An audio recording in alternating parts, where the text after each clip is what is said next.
शिवाय नमः शिवाय।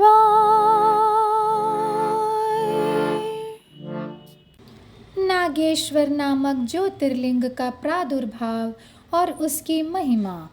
सूत जी कहते हैं, ब्राह्मणों, अब मैं परमात्मा शिव जी के नागेश नामक परम उत्तम ज्योतिर्लिंग के आविर्भाव का प्रसंग सुनाऊंगा।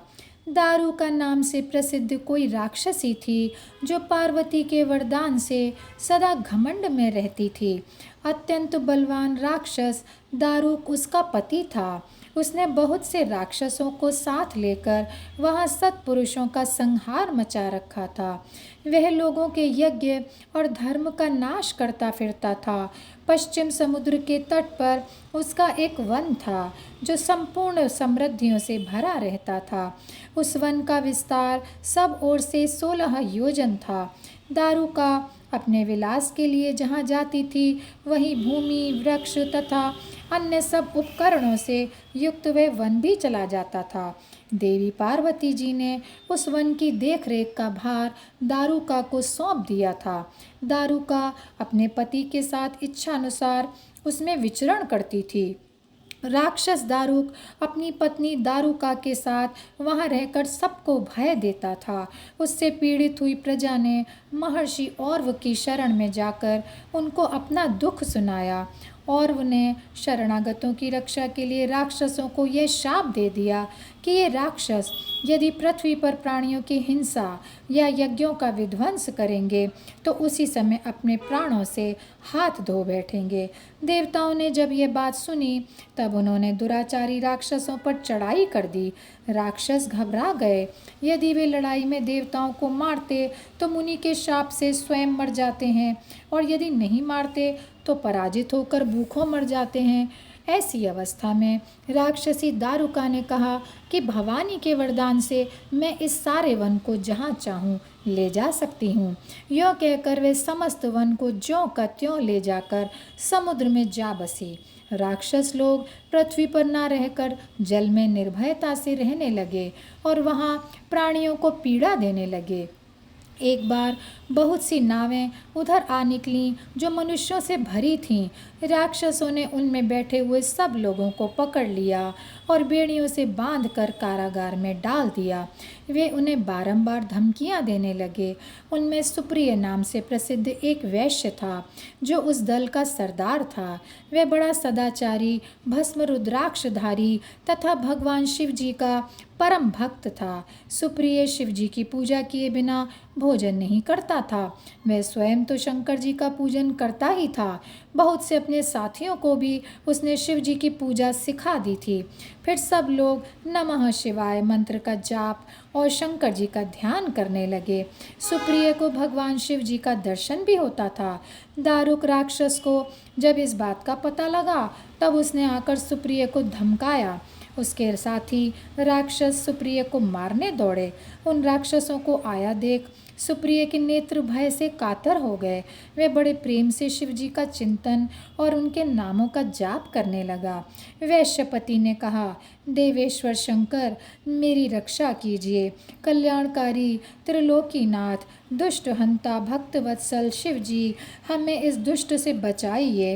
हे देव, आप ही मेरे सर्वस्व हैं। हे प्रभु, मैं आपका हूँ, आपके अधीन हूँ और आप ही सदा मेरे जीवन एवं प्राण हैं। सूत जी कहते हैं, सुप्रिय के इस प्रकार प्रार्थना करने पर भगवान शंकर एक विवर से निकल पड़े। उनके साथ ही 4 दरवाजों का एक उत्तम मंदिर भी प्रकट हो गया। उसके मध्य भाग में अद्भुत ज्योतिर्मय शिवलिंग प्रकाशित हो रहा था। उसके साथ शिव परिवार के सब लोग विद्यमान थे। सुप्रिय ने उनका दर्शन करके पूजन किया।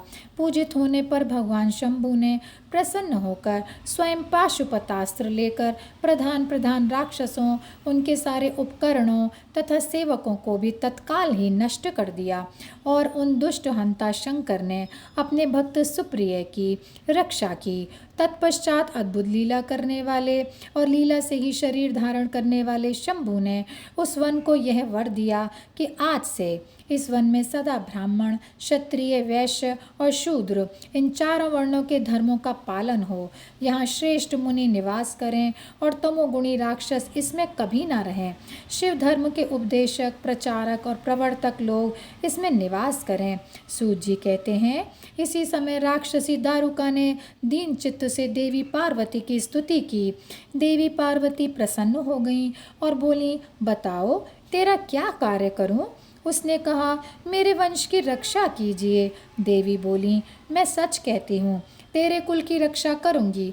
ऐसा कहकर देवी भगवान शिव से बोली, हे नाथ, आपकी यह बात युग के अंत में सच्ची होगी, तब तक तामसी सृष्टि भी रहे, ऐसा मेरा विचार है। मैं भी आपकी ही हूँ और आपके ही आश्रय में रहती हूँ, अतः मेरी बात को भी प्रमाणित सत्य कीजिए। यह राक्षसी दारुका देवी है, मेरी ही शक्ति है और राक्षसियों में बलिष्ठ है, अतः यही राक्षसों के राज्य का शासन करे। ये राक्षस पत्नियां जिन पुत्रों को पैदा करेंगी वे सब मिलकर इस वन में निवास करें, ऐसी मेरी इच्छा है। शिव बोले, प्रिय, यदि तुम ऐसी बात कहती हो तो मेरा यह वचन सुनो। मैं भक्तों का पालन करने के लिए प्रसन्नतापूर्वक इस वन में रहूँगा। जो पुरुष यहाँ वर्ण धर्म के पालन में तत्पर हो, प्रेम पूर्वक मेरा दर्शन करेगा, वह चक्रवर्ती राजा होगा। कलयुग के अंत और सत्ययुग के आरंभ में महासेन का पुत्र वीरसेन राजाओं का भी राजा होगा। वह मेरा भक्त और अत्यंत पराक्रमी होगा और यहाँ आकर मेरा दर्शन करेगा। दर्शन करते ही वह चक्रवर्ती सम्राट हो जाएगा। सूत जी कहते हैं, ब्राह्मणों, इस प्रकार बड़ी बड़ी लीलाएं करने वाले वे दंपति परस्पर हास्ययुक्त वार्तालाप करके स्वयं वहाँ स्थित हो गए। ज्योतिर्लिंग स्वरूप महादेव जी वहाँ नागेश्वर कहलाए और शिवा देवी नागेश्वरी के नाम से विख्यात हुई। वे दोनों ही सत्पुरुषों को प्रिय हैं। इस प्रकार ज्योतियों के स्वामी नागेश्वर नामक महादेव जी ज्योतिर्लिंग के रूप में प्रकट हुए। वे तीनों लोकों की संपूर्ण कामनाओं को सदा पूर्ण करने वाले हैं। जो प्रतिदिन आदरपूर्वक नागेश्वर के प्रादुर्भाव का यह प्रसंग सुनता है, वह बुद्धिमान मानव महापातकों का नाश करने वाले संपूर्ण मनोरथों को प्राप्त कर लेता है। और यहीं पर यह अध्याय समाप्त होता है। ओम नमः शिवाय, ओम नमः शिवाय, ओम नमः शिवाय। ओम नमः शिवाय, ओम नमः शिवाय, ओम नमः शिवाय,